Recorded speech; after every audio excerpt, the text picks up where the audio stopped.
வணக்கம் நண்பர்களே, வாங்க நாம் இன்றைக்கி தக்காளி ஊறுகாய் எப்படி செய்கிறதுன்னு பார்க்கலாம்.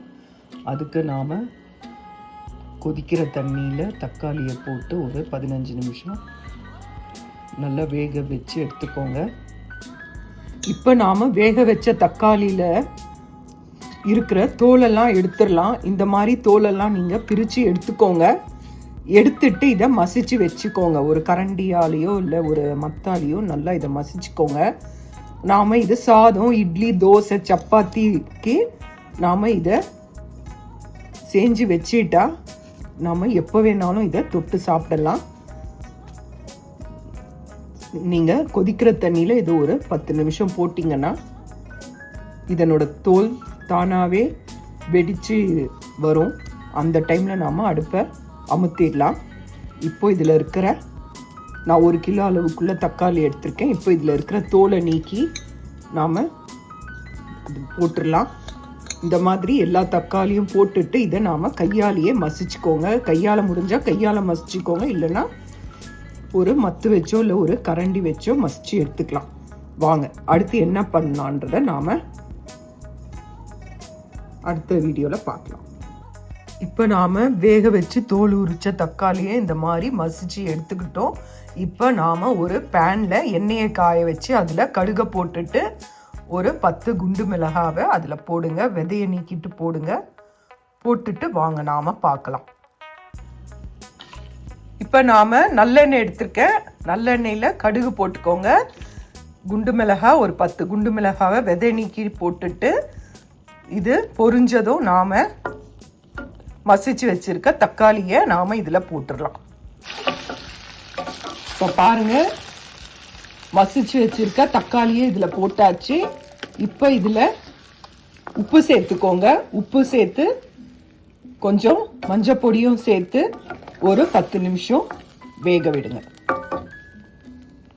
இப்போ நான் இதில் கல்லுப்பு சேர்த்துருக்கேன், மஞ்சள் பொடி சேர்த்துருக்கேன். இதை நல்லா கலந்துருங்க. கலந்து விட்ட பிறகு இது நல்லா தண்ணி வத்தட்டும். வாங்க அதுக்கப்புறம் என்ன செய்யணுன்றத உங்களுக்கு சொல்கிறேன். கல்லுப்பு சேருங்க. கல்லுப்பு தான் நமக்கு ரொம்ப நல்லது. அதனால் கல்லுப்பை நம்ம தூள் உப்புக்கு பதில் கல்லுப்பை யூஸ் பண்ணிங்கன்னா நம்ம உடம்புக்கு ரொம்ப நல்லது. நல்லா கொதிச்சுன்னு இருக்கு.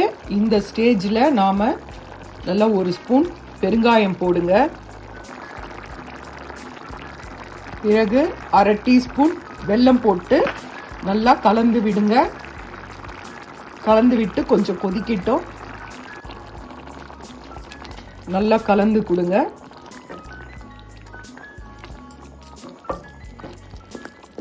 வாங்க ஒரு 5 நிமிஷம் கழிச்சு நாம் இதில் இன்னும் ஒரு பொருளை ஆட் பண்ணலாம்.